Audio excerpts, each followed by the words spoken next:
listener. What a joy to be back here. I have not been here since 2009, so it's just really such an honor to be here with some of my heroes, my mentors, my friends. It's really such a pleasure and a treat to be here with you all today. Thank you for inviting me. I'm going to give a talk today and a talk tomorrow. This one today is going to be about some of the work we've done with adaptive optics, scanning laser ophthalmoscopy. And so these are the long list of disclosures, all of which I gave up January 1, 2022. So next January, I will eliminate almost all of these except for the grant support. But some people want to know 3 years, so I left it on there. I'm so grateful to be giving this talk at Penn because Jessica Morgan has already given you a tremendous introduction to most of what I'm about to say. So it would be helpful, and you've just sat through a session on inherited retinal degeneration, so you know that inherited retinal degenerations are diseases that cause photoreceptors not to work properly, not to survive, and eventually for patients to go blind. And they're caused by genetic mutations, which we don't have great treatments for the vast majority, with a few small exceptions. So it would be great if we could actually look at the photoreceptors in the living eyes, in the eyes of living patients, non-invasively. If we could have sensitive measures of photoreceptor structure and function, we could better understand how these cells are being affected in degeneration, like some of the beautiful immunohistochemical images, immunohistochemistry images you've seen from some of the mouse model work in the preceding talks. So it would be ideal to image individual degenerating photoreceptor cells. We could identify patients that still have cells remaining to treat that would be most likely to benefit from treatments. We could identify disease progression and response to treatments in shorter periods of time if we were able to see what was happening to those cells. But it's a challenge to see cells in living eyes. No matter how hard we squint or how much we magnify those images, optical imperfections in even the healthiest of eyes make individual photoreceptors somewhat hard to assess in living eyes. Well, as Jessica presented earlier this morning, I'm going to tell you a little bit about adaptive optics, which is a technique to correct aberrations that affect even the healthiest of eyes. As pupils get larger to let more light in and out of the eye, distortions associated with even very clear corneas and lenses cause the light not to be focused into a single point of light, but to be distorted. And you can see that as the pupil gets larger, that point source of light becomes increasingly distorted by higher order aberrations. Well, adaptive optics is a strategy to use, there, I'll see if this works. I'm not sure how to use this. There we go. Can you guys see that? No. I don't know how to make the pointer work. Oh, down here? Which screen? This one here. Point here? Aha. Okay. Like that? Can you guys see this? No. Okay. I don't know how to make the pointer work. I'll use the mouse. How's this? Is this okay?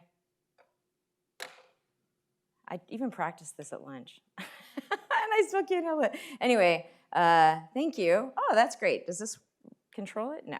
That's okay. Anyway, so, right, thank you. Thank you for your help. So this is an eye, and light exiting the eye does not come out in parallel planes because the cornea, even a perfectly clear one, introduces distortion. And so that distortion is shown here, can be measured with a special wavefront sensor that communicates the information that it measures with a special mirror that bends its shape to compensate for those distortions, such that light leaves the first surface of this mirror in parallel planes and gives us a very high resolution image of the retina that we can capture with a special camera. So the adaptive optics is a way to overcome blur that optical aberrations create in every image using a Jacque Hartman wavefront sensor that communicates with a deformable mirror to allow us to image individual photoreceptors with high resolution. This is my colleague Austin Rorta at UC Berkeley, and Yuhua Zhang, who was at UC Berkeley before, but is now in Indiana. They created this system that at this point was one that would fit through a door. Ours is a little bigger than that right now, which is because it incorporates not only confocal adaptive optics scanning laser ophthalmoscopy, but also split detector, which again, Jessica demonstrated for you earlier today, allows us to see cones that have intact inner segments and outer segments, which allow waveguiding that is perceivable through a confocal scope, and also ones that do not necessarily have intact inner and outer segments, which are seen on a split detector image shown here. When we put these information from these two types of scans together, we can know with certainty which of these white spots came from a cone, shown here in the split, versus in between interdigitating kind of dots that are probably from rods or other types of debris, which are not resolved usually very well on the split. So we use this technique to look at cones in the eyes of living patients. And we use it to address how measures of cone structure, we can see these nice white dots representing cones, relate to visual function. I mean, I think everyone is familiar with the visual acuity chart, which is a very common measure of visual function at the fovea. The fovea, as you know, is the region of highest cone density. It provides us with our highest visual acuity and sensitivity to fine detail vision. So we chose to compare foveal cone structure with cone function as measured by ETDRS visual acuity. In normal people, ETDRS acuity ranges from 80 to about 100 letters. We studied normal people and 26 patients with inherited retinal degenerations. This is an example of a normal cone structure at the fovea where you can see tiny little cones resolved right at the very center of the fovea within the central 0.8 degrees. And we learned by looking at this group of 26 patients with a variety of forms of inherited retinal degenerations at different stages of disease that visual acuity is a pretty insensitive measure of cone loss. For example, this is a patient with visual acuity of 20/16, but compared to normal cone density at the fovea, the cone density at this patient is reduced by 30%. Previous models, as reported by Geller and Sieving in 1992, estimated that you could lose 88% of your cones before visual acuity declined to 20/25. Well, we thought we had a really unique opportunity to test this hypothesis in living patients by looking directly at the cones with adaptive optic scanning laser ophthalmoscopy. And we found that, in fact, patients retain visual acuity of 20/20 or better until the cones are about 40% below normal. So that means you have not 88%, but more like 40%. So patients with about half of what normal cone density should be retain visual acuity of about 20/25 or better. By looking at patients with inherited retinal degenerations and progressive cone loss, we found there is definitely redundancy in visual acuity, that people even who have lost up to about 50% of their cones can still retain visual acuity of 20/25, indicating visual acuity is not a careful, sensitive way to identify cone loss in patients with inherited retinal degenerations. And also suggesting that you probably need more than 12% of your cones to see well, to see 20/20, at least if your cones are degenerating due to an inherited retinal degenerations. So then we decided to ask, is it possible that we can look at this the other way? Are there patients who have increased numbers of cones that have allowed them to afford them some type of better than normal acuity? And there's a condition called enhanced S-cone syndrome. This is not to be confused with blue cone monochromacy, which you heard about from Jessica earlier this morning. This is a different kind of disease where, and this project was done in collaboration with Austin, Rhoda at UC Berkeley, Charlotte Yi Wang, who is an optometrist who's going to be getting her PhD in a couple of months, and Will Tootin, who completed a postdoc with Jessica Morgan here at Penn, lots of ties to Penn. So enhanced S-cone syndrome is a rare autosomal recessive inherited retinal degeneration. It was first described by Dr. Samuel Jacobson and Arthur Sidesian in 1990. It was first described as a condition that is a rare developmental disease where photoreceptor rods do not form normally during development. Patients have very, very poor night vision because rod precursors, instead of turning into rods, become short wavelength sensitive S-cones. So patients eventually over time, although this is relatively slowly progressive disease, do develop photoreceptor degeneration. They don't ever develop normal rods. They do develop some normal L&M cones, but they have an extremely large number, greater than normal, number of S-cones. And Dr. Jacobson and Dr. Sidesian were the first, I think, to describe with an ERG that there's a very unique ERG functional correlate of this condition, in that patients with this disease have extremely high responses, extraordinarily large responses to blue light. And that makes sense because they have extraordinarily large numbers of blue cones.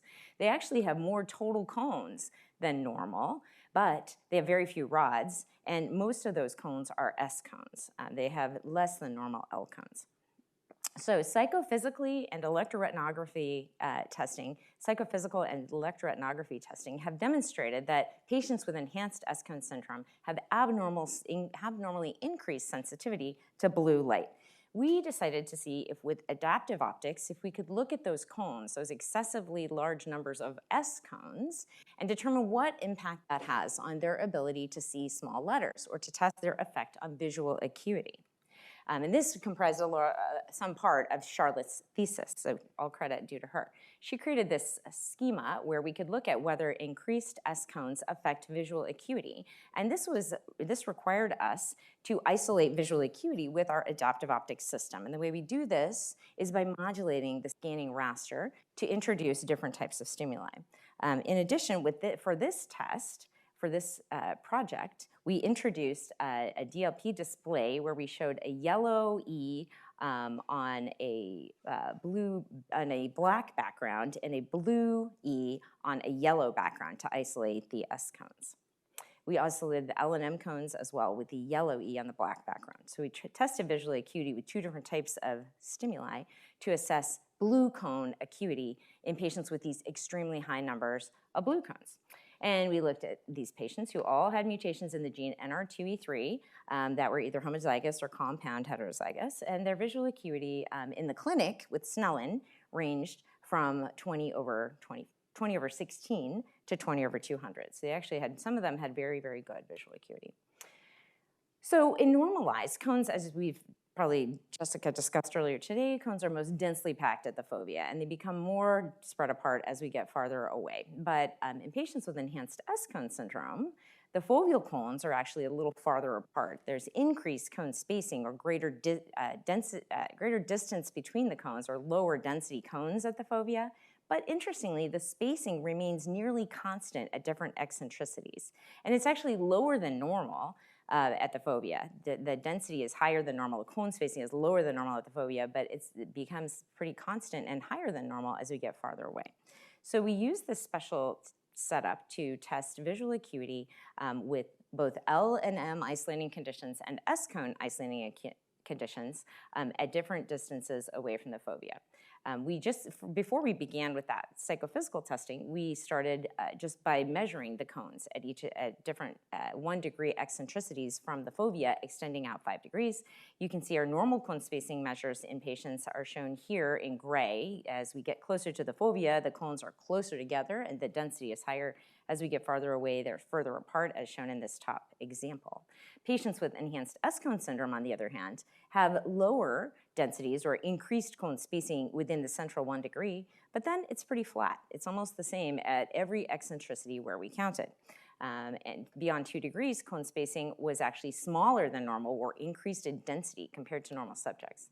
And we decided then to measure the acuity at the fovea and at 1, 2, 3, and 4 degrees temporal to the fovea. Here's where we modified our system from the L&M system to introduce this blue E on a yellow background. So this bleaches out all the L&M cones and allows us to isolate visual acuity function measures from only the S cones with our adaptive optic system.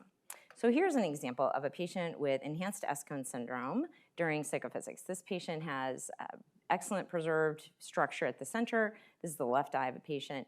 And we started, while the patients were doing the task, we also recorded videos to see exactly how their eye was moving and where they placed the image on the retina. So here you can see that this subject, and the yellow circles show where they were looking at the yellow E, or using the L and M cones, and the blue circles show where they were looking at the blue E on the yellow background using only S cones. So you can see they used about the same locations in each of these places that we tested. They used the expected part of the retina for the test.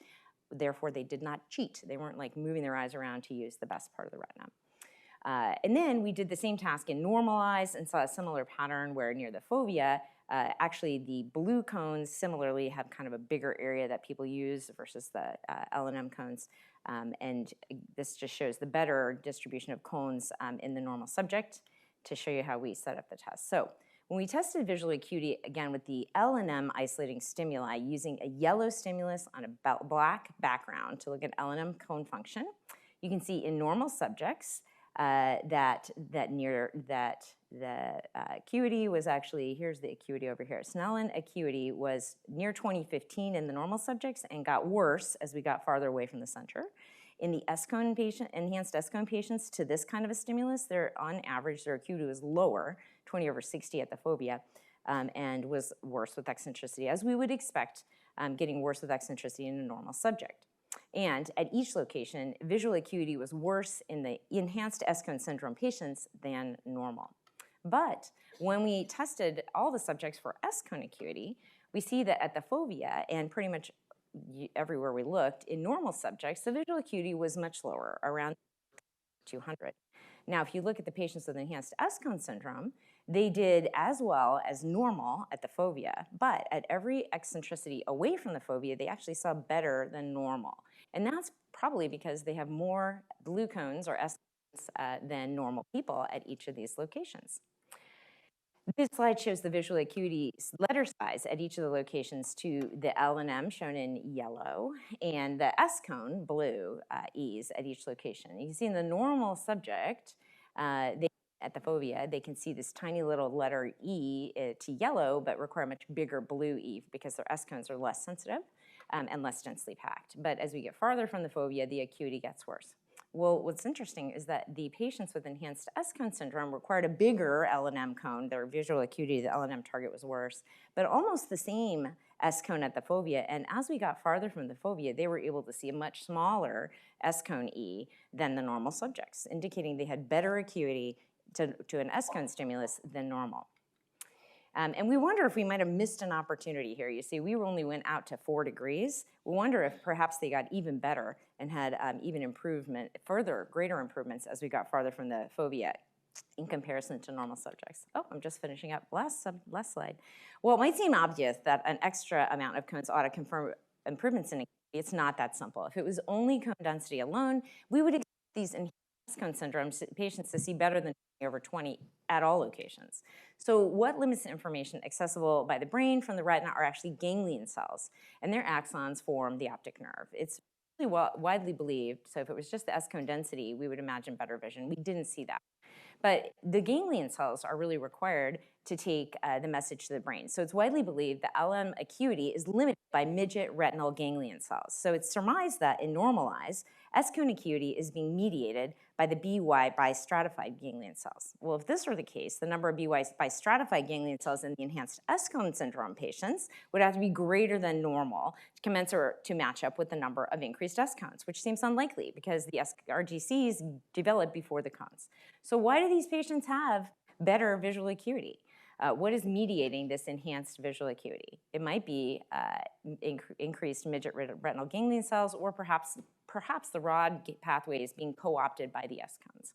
So to conclude, enhanced S-cone syndromes have more than normal, greater than normal S-cone density outside the fovea. They have supernormal S-cone acuity across all the eccentricities that we measured, and this supernormal S-cone acuity could be evidence that retinal second-order neurons are reestablishing connectivity with the S-cones during retinal development. So thanking my funding sources and all my friends and colleagues, I'm sharing this slide because tomorrow my talk is going to be a much bigger thank you to people that have trained me, but some people may not be here tomorrow, so I'd like to just thank all the people I've worked with and that have contributed to my career development so far. Thanks. Yeah. So we are sure that part of the retina that we said they were using is the part of the retina that they were using. Are there any, I suppose my question is, are there any behaviors that you noticed when not specifically looking at the cells themselves, at how they use their eyes when looking at specific images? Well, most of these patients, with one exception, had excellent visual acuity, so they weren't using eccentric fixation. In general, they had actually very good visual acuity. You can envision if they were in a world of S-cone stimuli, perhaps they would shift away from the fovea, although it's pretty stable everywhere, so they might go ahead and use the central fovea. All of the locations that we tested had very similar acuity flat across the board, which is commensurate with their very flat S-cone, their absolute cone density. Your point is well taken in that some of those cones are L cones, L and M cones. So perhaps if they were really trying to look at an S-cone mediated target, they might move it to a different spot. I don't know. We just tested at discrete locations to try and see what each of those cones we were visualizing was able to perceive. Okay, thank you. Sure. So, Jacque, what explains the degeneration of the Yeah. That's such a great question. We definitely didn't address that in this talk, but there have been other people who have looked at that in animal models. People think that these are sort of hybrid cells. These S cones are not actually exactly, some are probably S cones, but some of the ones that probably were fated to be rods are not really healthy S cones. And although they develop into S cones and provide pretty good visual acuity for a long time, they definitely do not survive a normal lifespan. And the thought is that maybe perhaps by treating with NR2E3 gene supplementation, you might preserve their function and structure longer.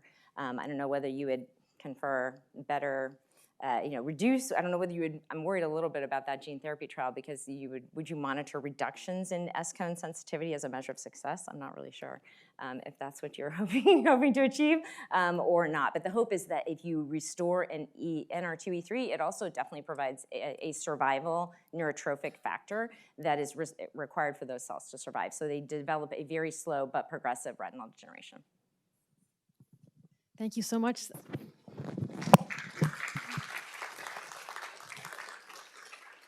Okay, that concludes